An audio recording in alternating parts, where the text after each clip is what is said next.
Dear friends, Rudra institute दुर्ग आपका स्वागत करता है। हमने छत्तीसगढ़ के प्राचीन इतिहास की जो वीडियो सीरीज प्रारंभ की, उसके तहत आज हम पार्ट 2 प्रस्तुत करने जा रहे हैं। आइए दोस्तों देखते हैं। हमने पिछले वीडियो में निम्न बिंदुओं पर प्रकाश डाला था, जिसको आप ऊपर दिए गए आई बटन में क्लिक करके देख सकते हैं। प्रागैतिहासिक काल, प्री हिस्टोरिक पीरियड, छत्तीसगढ़ राज्य में नवीन चर्चित प्रागैतिहासिक पुरातात्विक स्थल, महाकाव्य काल, महाजनपद काल और मौर्य काल। आज के वीडियो में हम इससे आगे बढ़ते हैं, लेकिन इससे पहले दोस्तों आपसे अनुरोध है कि इसी प्रकार के वीडियो लेक्चर आप नियमित रूप से पाने के लिए हमारे चैनल को सब्सक्राइब करें और आप अपनी समस्याओं या सुझावों को कमेंट के माध्यम से हमसे जरूर साझा करें। आज के वीडियो में हम भारत के प्रमुख प्राचीन राजवंश और उनके छत्तीसगढ़ में प्रभाव पर प्रकाश डालने जा रहे हैं। दोस्तों, हम इस खंड के तहत इन 4 राजवंशों की विशद जानकारी जो कि हमारे छत्तीसगढ़ को प्रभावित करती है, आपकी समझ रखेंगे और हमें विश्वास है कि ये जानकारी आगामी छत्तीसगढ़ राज्य लोक सेवा की मुख्य परीक्षा और व्यापम की परीक्षाओं के लिए आपको काफी उपयोगी साबित होगी।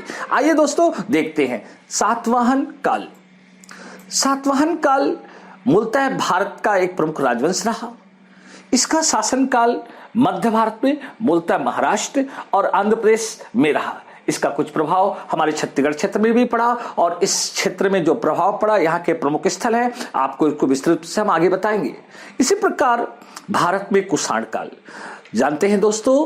कुषाण मूलतः भारत में पश्चिमी भारत में पुरुषपुर या पेशावर को राजधानी बनाकर शासन करते रहे। इनमें से हुवेस्क, कनिष्क जैसे महान राजा हुए। कनिष्क ने गंधार मूर्ति कला आदि पे का विकास किया था। इसके प्रमुख सिक्के हमें इस राज्य में मिले, इस पे हम डालेंगे।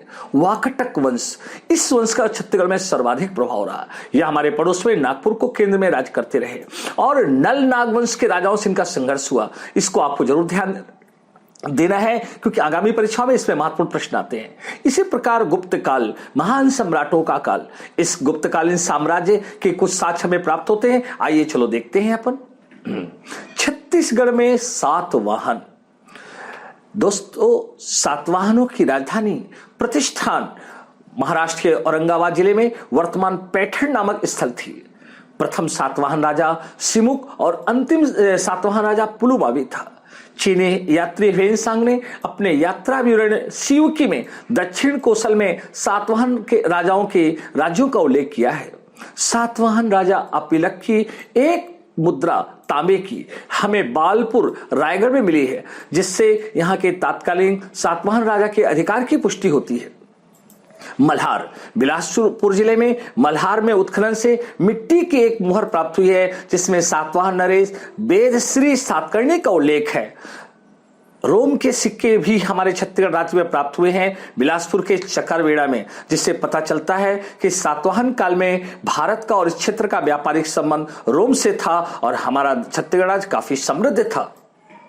सातवाहन कालीन प्राप्त तांबे के आयताकार सिक्कों में एक ओर हाथी तथा दूसरी ओर स्त्री या नाग के चित्र का अंकन है।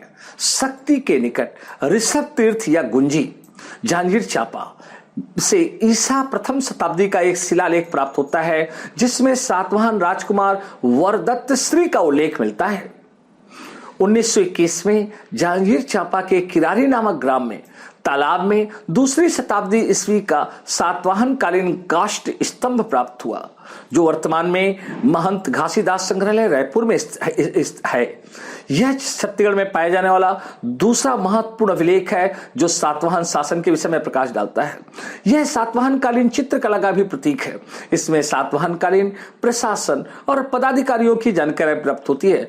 आप ये जरूर ध्यान दें, किरारी काष्ठ स्तंभ पे प्रश्न आ सकता है और इसमें मुख्य परीक्षा या प्रारंभिक परीक्षा में भी प्रश्न आते हैं।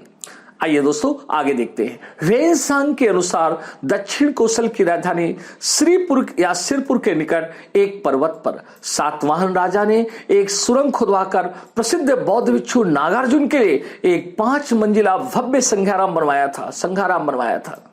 ह्वेनसांग के इस कथन की पुष्टि ऋषभ तीर्थ से प्राप्त शिलालेख से भी प्राप्त होती है, जिसमें सातवाहन राजा कुमार वरदत्त श्री का उल्लेख है।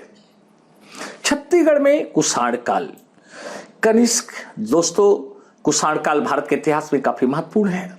इस काल के महानतम राजाओं में कनिष्क का नाम आता है। कनिष्क ने भारत में सर्वाधिक शुद्ध सोने के सिक्के जारी करवाए थे। यही नहीं, चीन के महान सिल्क रूट को अपनी राजधानी फिरोजपुर से जाने के लिए बाध्य किया। गंधार मूर्ति कला का विकास किया। आइए दोस्तों, छत्तीसगढ़ में कुषाणकालीन साक्ष्य। कनिष्क के सर्वाधिक शुद्ध सोने का एक सिक्का रायगढ़ जिले के खरसिया के निकट तेलीकोट से प्राप्त हुआ है। अर्थात इससे यह पता चलता है कि यह क्षेत्र भी कहीं न कहीं सातवाहन काल के प्रभाव में था। इस काल के तांबे के सिक्के बिलासपुर से भी प्राप्त हुए हैं। कुषाण मुद्रा बिलासपुर के चकरबेड़ा से प्राप्त हुई है। आइए दोस्तों, छत्तीसगढ़ में वाकटक वंश, वाकटक 5वीं शताब्दी ईस्वी में वाकटक वंश का शासन था, जिनकी राजधानी नंदीवर्धनपुर थी, जो कि आज का नागपुर है। इस वंश के शासकों का लंबा संघर्ष नल नाग वंश के शासकों के साथ रहा, जिनका संबंध हमारे छत्तीसगढ़ से था। इस वंश के विभिन्न साक्ष्य हमें छत्तीसगढ़ के अनेक स्थलों से प्राप्त हुए हैं। प्रमुख प्रसिद्ध राजा जिनका छत्तीसगढ़ से संबंध है, महेंद्र सेन, रुद्र सेन, प्रवर सेन, नरेंद्र सेन, पृथ्वी सेन, हरिसेन आदि। वाकटक नरेशों को बस्तर के पुष्करावती भोपालपट्टनम में राज्य करने वाले नल नागवंश से संघर्ष करना पड़ा था। वाकटक नरेश प्रवर सेन प्रथम विस्तारवादी था। उसके समय वाकटों का अधिकार पहली बार दक्षिण कोसल अर्थात हमारे छत्तीसगढ़ क्षेत्र में स्थापित हुआ। चेदी वंश, चेदी संवत का प्रारंभ वाकटकों ने इस क्षेत्र में करवाया था। नरेंद्र सेन, इसने दक्षिण कौशल, मालवा, मैकल क्षेत्र पर अधिकार किया।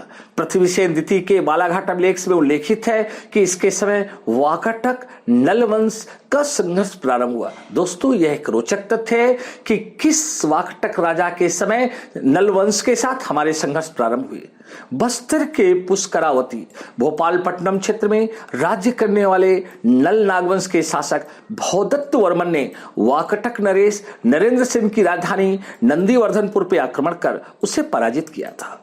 किसने? भौदत्त वर्मन। अब ये क्वेश्चन कई बार आता है कि भौदत्त वर्मन का संबंध किससे था? नल नागवंश। किस छत्तीसगढ़ के नल नागवंशी शासक ने वाकटक राजाओं पर आक्रमण किया? भौदत्त वर्मन। पृथ्वी सेन द्वितीय इस पराजय का बदला लेने के लिए वाकटक नरेश नरेंद्र सेन के पुत्र पृथ्वी सेन द्वितीय ने नल शासक भौदत्त वर्मन के उत्तराधिकारी अर्थपति को युद्ध में पराजित किया, जिससे अर्थपति की मृत्यु हो गई। पृथ्वी सेन द्वितीय ने पुष्करिया भोपालपट्टनम को जला के नष्ट कर डाला। छत्तीसगढ़ में गुप्त काल। भारत के इतिहास में 4वीं-5वीं शताब्दी को गुप्त साम्राज्य का काल कहा जाता है। इनकी राजधानी पाटलिपुत्र और उज्जैनी दोनों थी। इस काल को महान सम्राटों तथा साहित्य और विज्ञान का स्वर्ण काल कहा जाता है। इस कालखंड के अनेक साक्ष्य हमें छत्तीसगढ़ में प्राप्त होते हैं। इस काल में छत्तीसगढ़ को दक्षिणापथ तथा बस्तर को महाकांतार कहा जाता था।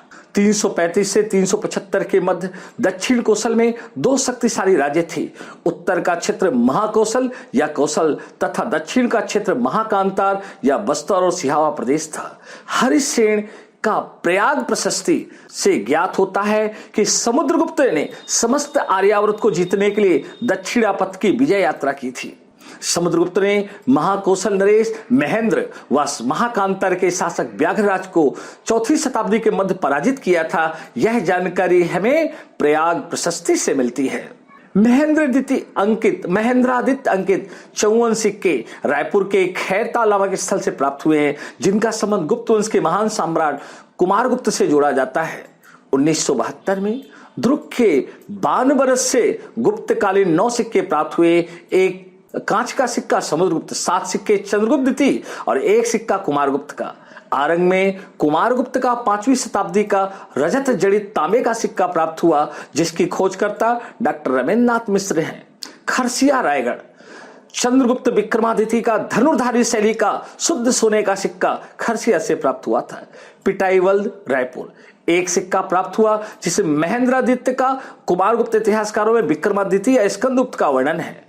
राजिम में गुप्त एवं गुप्तोत्तरकालीन संखलिपि के लेख प्राप्त हुए हैं, जिससे स्पष्ट होता है कि हमारे क्षेत्र में गुप्त काल का काफी प्रभाव था और यहाँ हमारा छत्तीसगढ़ राज्य गुप्त प्रशासन के प्रभाव में भी रहा है। दोस्तों, हमेशा विश्वास करते हैं कि आपको ये वीडियो जरूर पसंद आया होगा और बाकी आपके सुझाव हम आमंत्रित करते हैं। अपकमिंग वीडियो छत्तीसगढ़ का प्राचीन इतिहास पार्ट 3। इसमें दोस्तों हम छत्तीसगढ़ राज्य के प्राचीन क्षेत्रीय राजवंशों पर प्रकाश डालेंगे। Thanks for watching. दोस्तों ये वीडियो हमने आपको प्रस्तुत किया है और हमें ऐसा उम्मीद है कि आप जरूर इसे पसंद आया होगा और इसलिए आपसे अनुरोध है कि आप इसे लाइक, शेयर और सब्सक्राइब जरूर करें। थैंक्स।